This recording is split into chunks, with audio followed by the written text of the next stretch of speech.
Lo anunciamos al inicio de este espacio de noticias. A lo largo de esta semana hasta el jueves, porque el viernes será pues un día de asueto, un día de feriado, tendremos entrevistas en este espacio de noticias asociadas a hacer un análisis de lo que han significado estos 40 años desde el retorno del Ecuador a la democracia el 10 de agosto de 1979. Es evidentemente el periodo democrático más largo en la historia de lo que hoy es el Ecuador, del Ecuador como república desde 1830, estos 40 años que claro, han tenido sus bemoles. Hay una serie de episodios que los analizaremos en el curso de esta semana, ocurridos justamente en estos 40 años. Y hemos invitado a un personaje que ha sido pues actor protagónico de esos 40 años, el ex vicepresidente de la República, Blasco Peñarrera Padilla, quien ostentó ese cargo entre 1984 y 1988. Visita el doctor Peñarrera la mesa de trabajo de A Primera Hora. Qué gusto, bienvenido. ¿Cómo está usted? Bienvenido, doctor. Mil gracias.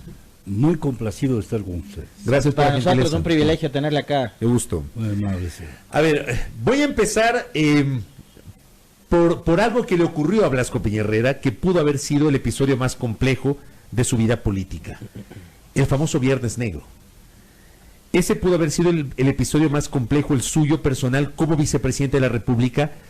Es un hecho que recoge la historia, el secuestro del entonces presidente de la República en la base aérea de Taura, y todo lo que, digamos, se dijo, se rumoró en el entorno, que inclusive provocó un distanciamiento que felizmente años después permitió limar asperezas entre sus protagonistas, el presidente Febres Cordero y el vicepresidente Peñarrera. Pero ¿cómo cataloga ese Viernes Negro, doctor Peñarrera? Pues dice usted con toda razón que es uno de los episodios más relevantes, más notables, no en el sentido de positivo ni negativo, sino de notable simplemente. Sí, sin duda. Ese acontecimiento. Y efectivamente, digamos, pudo haber sido de consecuencias negativas, de consecuencias desagradables para mí, pero afortunadamente tuvo un curso coherente con la realidad de los hechos. Yo pues he relatado en varias ocasiones lo que ocurrió aquella mañana, que me tomó pues de absoluta sorpresa primero el hecho de que el presidente se hubiera trasladado a la base de Taura. Yo no tenía ninguna información al respecto, y el hecho pues de que se hubiera producido semejante acontecimiento en aquel sitio. En fin, todos los acontecimientos que se dieron, imprevistos, alarmantes, preocupantes, pero afortunadamente, como usted muy bien lo ha señalado, con un desenlace positivo. Positivo diría yo en el sentido de no haber alterado gravemente El orden democrático. el orden democrático, la estabilidad democrática del país. ¿Y por dónde pasó esa solución? ¿Qué fue lo que ocurrió que finalmente no se dio ni el golpe militar ni tampoco la sucesión presidencial, doctor? Yo diría que una sucesión de acontecimientos. En primer lugar, el hecho de que el presidente hubiera reaccionado positivamente en la circunstancia aquella. Es decir, que no hubiera causado él digamos, una tragedia, una pérdida humana, y luego pues que las cosas hubieran llegado a un desenlace positivo. Básicamente diría yo eso, ¿no? Yo hace muchos años leí el libro El Viernes Negro, de su autoría. Era su visión sobre lo que había pasado. Pero tiempo después, mucha gente cercana al ingeniero Febres Cordero, e incluso el propio presidente Febres Cordero, lo ubicaron a usted como que pretendió supuestamente aprovechar ese momento tan incómodo, y le pido disculpas por utilizar este término, para usurpar el poder en aquel momento. ¿Pasó por la cabeza de Blasco Peña semejante cosa? Jamás. Y tampoco por la cabeza de Febres Cordero, porque él sabía qué es lo que había acontecido. Y él sabía el riesgo que asumió, por el cual pasó. ¿Y por qué se Y distanció sabía entonces? por otros motivos. No fue por el Viernes Negro. No, de ninguna manera. ¿Cuáles fueron los desencuentros con Febres Cordero, doctor? Bueno, les pido recordar que en aquel sistema, el vicepresidente de la República tenía funciones propias. Era presidente del Consejo Nacional de Desarrollo. Sí. Un organismo importantísimo, el cual que funcionaba en la prefectura de Pichincha. Exactamente. ¿Cómo no? Un organismo en el que funcionaban o que procesaba acontecimientos fundamentales, como la aprobación de leyes, como la aprobación de proyectos, como en definitiva la calificación de la calidad de las decisiones administrativas que se iban tomando. De manera que era un organismo en el cual el presidente ejercía una función muy importante. Yo diría que demasiado importante para el vicepresidente, lo que inducía o conducía a que se produjeran acontecimientos, discrepancias, que se produjeran disidencias que eran inevitables, ¿no? De manera que yo diría que ninguno de los acontecimientos que debió haberse o que pudo haberse producido se produjo. Y naturalmente las diferencias no se produjeron en el día de Taura ni en la ocasión de Taura, sino que en el curso de la administración, en varias oportunidades.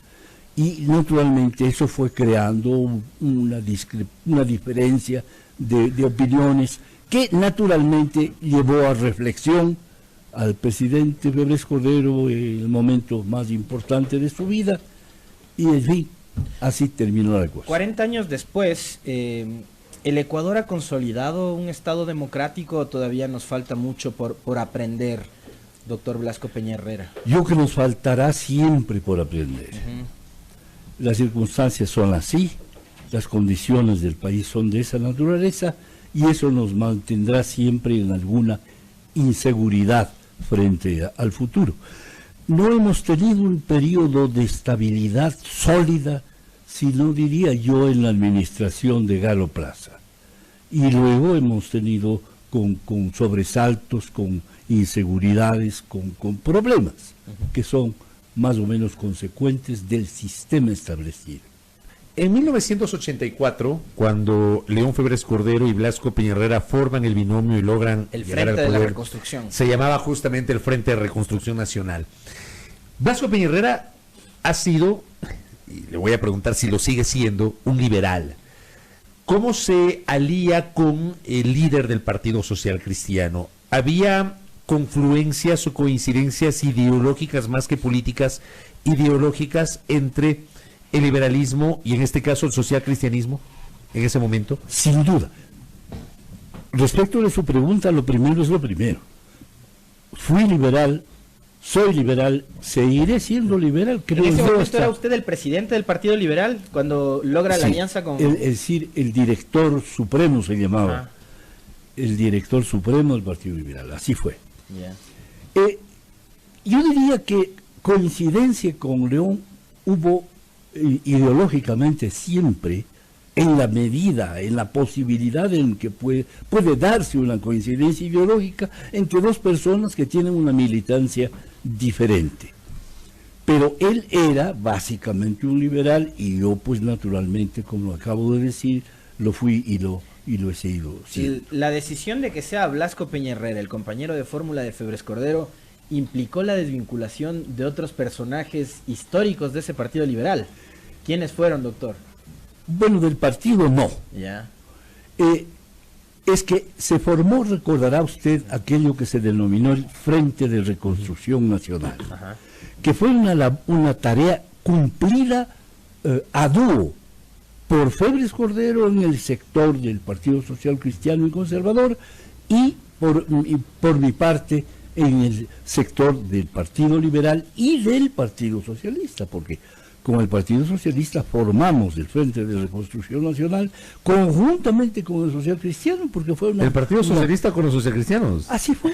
Pero mire usted ese pasaje de la historia. Claro, digamos, coincidencias ideológicas. Y en ese tiempo, ¿quiénes lideraban el Partido Socialista, doctor? Mire que me tomó de sorpresa. ¿En dónde estaba Jorge Zavala Vaquerizo? Jorge Zavala en Guayaquil. Ya, pero políticamente, ¿dónde estaba él? Más o menos en el mismo sector. Ya. Más o menos en el mismo Porque sector. él es uno de los que se termina de alejar de Así ustedes, es. ¿no? Cuando se conforma Claro. el frente y usted termina siendo el candidato vicepresidencial. Sí. Ajá. Es decir, el candidato a la vicepresidencia aspiraba a ser él. Exactamente. Creo yo. Pero naturalmente eso no era posible porque el Partido Socialista no tenía la posibilidad política, la fuerza política que tenía en aquel entonces el Partido Liberal. Corrígeme si El estoy Partido equivocado. Liberal era el gestor, o fue el gestor del Frente de Reconstrucción Nacional. Jorge Zavala Vaquerizo ese año llega a ser diputado nacional por el Estado Democrático, ¿o fue en el 88? No estoy tan claro en la fecha. A ser diputado. De diputado nacional. Fue diputado nacional como socialista. Ya. Hubo un momento en el que él Sí. llega como por la izquierda democrática. Exacto. Entonces debe Así ser es. posterior. ¿no? Claro, debe ser en el año Posterior. 88, sí. Exacto. Sí, claro, tenía ese lapsus, pero Exacto. claro, por la trascendencia que Zavala Vaquerizo además fue vicepresidente De Velasco de Ibarra. Velasco Ibarra, ¿no? Claro. Cuando se elegían presidente y vicepresidente por separado. Cuando se elegían presidente y vicepresidente por separado. Y ahí así es cuando fue. Velasco Ibarra Sí. saca aquella frase histórica de que el vicepresidente es un conspirador a sueldo. Exactamente. Pero no referimos a mi No. Me refiero a cuando se elegían por cuerdas separadas Claro, vicepresidente claro, así y no, es, digamos, así es. por una corriente ideológica, los dos de la Así misma es, papeleta, así es. que ese sí es del sistema que viene después de la Y Constitución del realmente que 78. el sistema inducía a la discrepancia, inducía al separatismo, a las complicaciones que se dieron en todo aquel entonces, porque en definitiva era pues, o respondía a una fuerza política diferente que aquella en la que se representaba o se había representado el presidente de la República. Usted fue vicepresidente de la República, doctor Blasco Peña Padilla, en un gobierno que hay un segmento de la opinión pública a lo largo del tiempo que le reconoce el combate a la subversión, pero hay otro segmento que dice ese combate se dio con base en gravísimas violaciones a los derechos humanos. ¿Usted qué siente cuando enfrenta justamente este dilema? Se combatió la subversión, se logró exterminar en el gobierno de Febres Cordero la génesis de lo que pudo haber desembocado en algo parecido a lo que sí vivió Perú, por ejemplo, con Sendero Luminoso y Tupac Amaru, lo que vivió Colombia con las guerrillas de las FARC y el Ejército de Liberación Nacional, e incluso con el M-19, que tuvo pues su papel en la década de los 80, aunque luego entregó las armas y varios de sus actores se integraron a la vida política. Me parece que Navarro Wolf es uno de los que todavía perduran ahí en el caso de Colombia. En el Ecuador no pasó, pero bajo un costo muy alto. Las graves violaciones a los derechos humanos. ¿Usted qué siente frente a eso? ¿Qué respondería usted frente a eso? Se violaron los derechos humanos. Yo diría que se produjeron violaciones a los derechos humanos incidentalmente, pero no sistemáticamente. No se organizó un gobierno para violar derechos humanos, sino que, dadas las circunstancias, se produjeron enfrentamientos, discrepancias que condujeron a violaciones de los derechos humanos, pero ocasionales, no sistemáticas.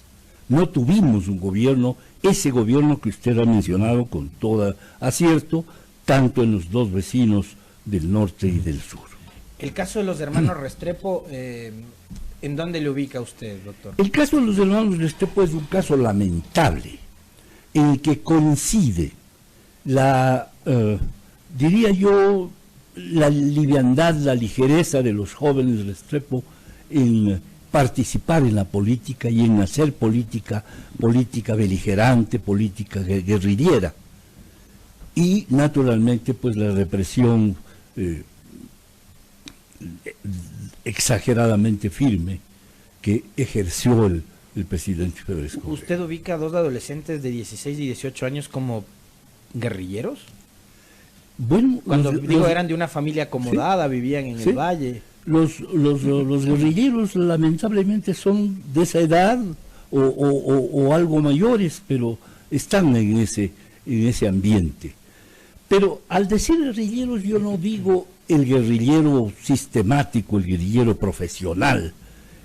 Como decía, pues refiriéndome a la observación que hiciera usted sobre los dos vecinos norte y sur, eso no hemos tenido aquí, no tuvimos sino lejanamente en la época revolucionaria liberal, y después ya no, con ese estilo, con ese propósito, el propósito de captar el poder por la fuerza. Pero mire usted cómo 31 años después la familia Restrepo no tiene certeza sobre qué pasó con sus hijos. Y es un tema que creo que como sociedad nos sigue doliendo, doctor Peña Herrera. Bueno, lo que sucedió con los chicos es, desgraciadamente, la consecuencia del ejercicio de la violencia. Ejerce violencia el político y ejerce violencia el policía. Desgraciadamente eso fue. ¿Se actuó con excesiva violencia? De acuerdo. ¿Usted está consciente de eso? ¿Usted hace un ejercicio de autocrítica sobre eso, doctor Peña Herrera? Sí. No creo que los jóvenes Restrepo implicaban un riesgo político inminente para el gobierno. De ninguna manera. Se habrían reprimido en términos mucho menos absurdos que los que se utilizó la policía. En estos 40 años, doctor Blasco Peña Herrera, ¿usted identifica momentos en los que quizás la democracia en nuestro país pudo haber corrido un serio problema, vicisitudes, pudo haber estado en riesgo? En varios instantes lo estuvo. En varios instantes lo estuvo. Afortunadamente, repito, no en el grado aquel en el cual pues ya se pierde el sentido de las proporciones y se desciende al terreno de la violencia absurda, ¿no? Por ejemplo, esa etapa durante los años 90 y parte de los 2000, donde vivimos 3 golpes de Estado consecutivos prácticamente, ¿no? Claro, así es. Ajá. Así es. Ocurrió que en el 2000, por ejemplo, cuando se da el golpe contra Mahuad, hubo un intento militar nuevamente de retomar el poder. Así es, así es. Era la época en la que estaba, yo diría, consolidándose la democracia. No podíamos hablar de un sistema democrático establecido. Habíamos tenido tantas convulsiones, tantos tropiezos. Crisis económica. Más aún. Y eso era lo consecuente, ¿no? Por fortuna hemos logrado superar aquello, esperemos que de manera definitiva.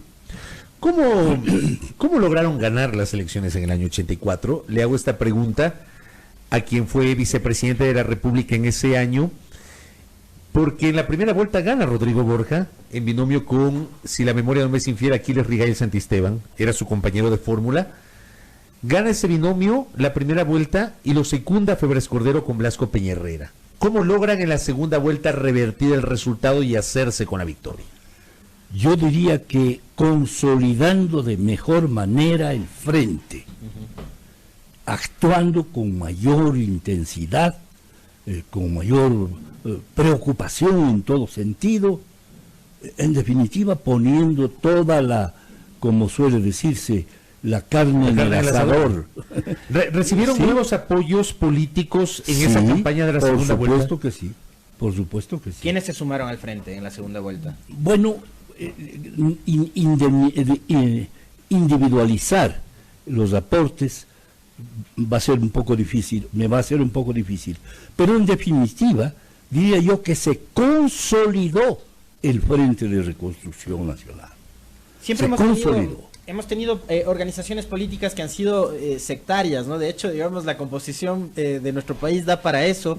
En aquella época, el Partido Social Cristiano, ¿dónde se estaba haciendo fuerte? Porque, años antes, Álvaro Pérez había sido alcalde de Quito, era fuerte también acá en la capital en ese entonces, y el Partido Liberal era muy fuerte en zonas de la costa, en Manabí. ¿Cómo se ubicaban, cómo se repartían las fuerzas, doctor? Bueno, yo diría que se produjo una especie de consolidación del liberalismo nacional y de una unificación más activa de lo que llamamos el Frente de Reconstrucción Nacional.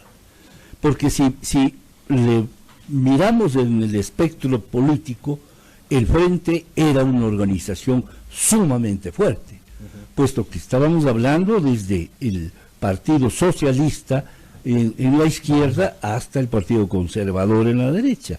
Y ese era el Frente de Reconstrucción Nacional. De manera que tomamos un poco tibiamente la primera vuelta de la elección, y hacia la segunda nos jugamos enteros. Y afortunadamente el resultado fue el que se produjo. ¿Recorrían juntos el país? Sí, claro que sí, sí. Juntos y separados, porque la cosa era también así. León tenía una mayor fuerza, una incuestionable mayor fuerza en Guayaquil, específicamente, y en Manabí, en términos generales de la costa. Mientras que los liberales la teníamos, y la tenía yo personalmente, en Quito, hacia el norte, Carchi, Imbabura, Tungurahua también en muy buena proporción, y más hacia el sur. ¿Qué pasó con el Partido Liberal? Ahora ya no existe el Partido Liberal. ¿Qué pasó con esa corriente de liberalismo? Desgraciadamente fue decapitada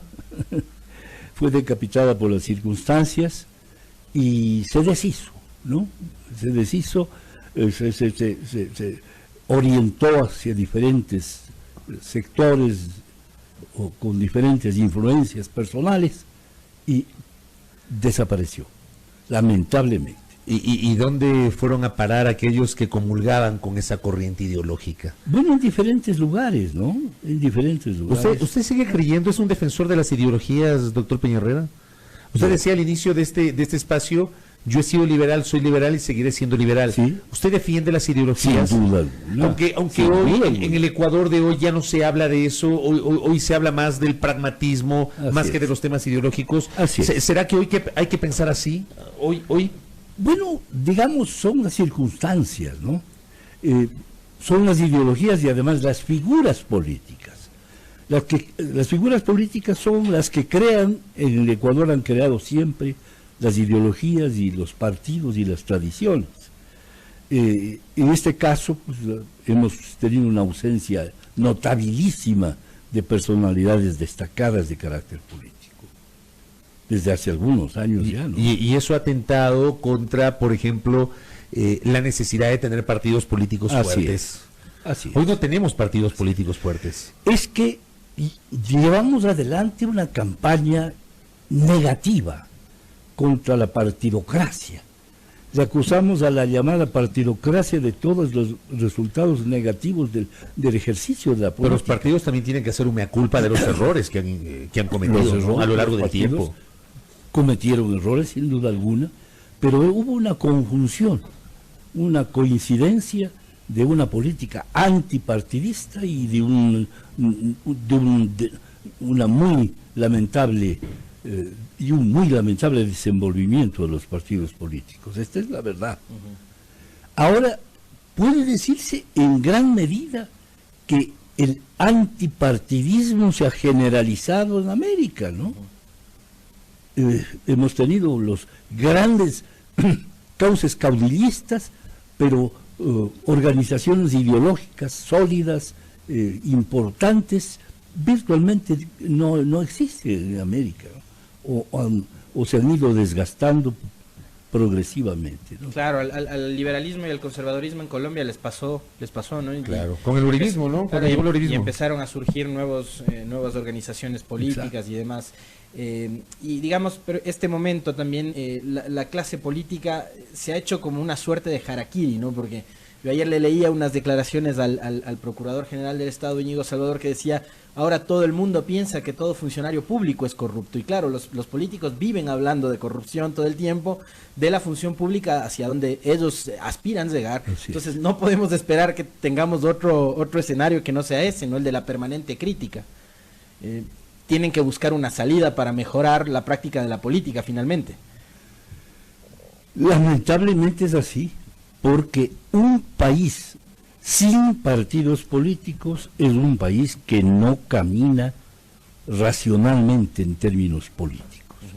Un país con solamente líderes ocasionales o líderes luminosos, cuya luminosidad es chispeante nada más, es un país que está, pues, yo le diría que casi condenado a los desajustes, a los desaciertos y a esta cosa tenebrosa de la corrupción. La partidocracia es una estructura indispensable para el procesamiento, para el desarrollo democrático de un país. Como decía Churchill, la democracia es el menos malo de los sistemas, ¿no? Así es. Totalmente de acuerdo, ¿no? Doctor, Pero gracias. no, es el peor de los sistemas, excepción hecho todos los demás. Perfectible, sin duda. Sí. Muy amable, doctor. Gracias por el tiempo, Yo, por regalarnos pues, estos minutos. Muy gentil. hubiera deseado permanecer con ustedes toda la mañana porque está entretenidísimo. Sí, Muy amable, bueno, doctor. Gracias. Estoy siempre enteramente a la orden. Felicito todo afán y todo esfuerzo que se haga por racionalizar la política del país, por rescatar, en definitiva, rescatarlo al país de la hondura a la que lamentablemente va llegando. El doctor Blasco Peña Herrera Padilla, ex vicepresidente de la República, con nosotros. Gracias por la gentileza. 7 de la mañana, 58 minutos en la primera hora.